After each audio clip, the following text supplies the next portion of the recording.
ஆடு, மாடு, கோழி, மீன் இவையெல்லாம் இறந்தால் அதோட பிணத்தை எவ்வளவு காசு கொடுத்தும் வாங்க ஆட்கள் இருக்கிறார்கள். ஆனால் நீங்கள் இறந்தால் சும்மா கொடுத்தால் கூட எவரும் உங்கள் பிணத்தை வாங்க மாட்டார்கள். நீங்கள் ஆசையாக கட்டிய சொந்த வீட்டிலேயே அதிகபட்சம் 24 மணி நேரம்தான் உங்களுடைய பிணம் கிடக்கும். நீங்கள் வாங்கிய பாத்ரூம் கிளீனர் கூட வீட்டுக்குள் இருக்கும்.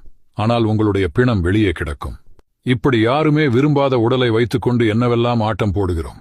நான் யார் தெரியுமா, நான் அப்படி, நான் இப்படி என்று சுயதம்பட்டம் அளப்பறைகள் செய்து ஆணவத்தில் வாழ்கின்றோம். விதவிதமான நகைகள், விலை உயர்ந்த ஆடைகள் அணிந்த உடல் என்பதற்காக புதைக்காமலோ எரிக்காமலோ விட்டுவிடுவார்களா? நட்சத்திர ஓட்டல்களில் விதவிதமான உணவுகளை சாப்பிட்டு வளர்த்த உடல் என்றால் மட்டும் வீட்டில் வைத்து பூட்டிக் கொள்வார்களா?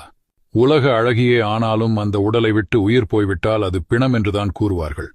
அதிகபட்சம் 24 மணி நேரத்தில் சொந்த வீட்டிலிருந்து வெளியே கிடத்தி விடுவார்கள்.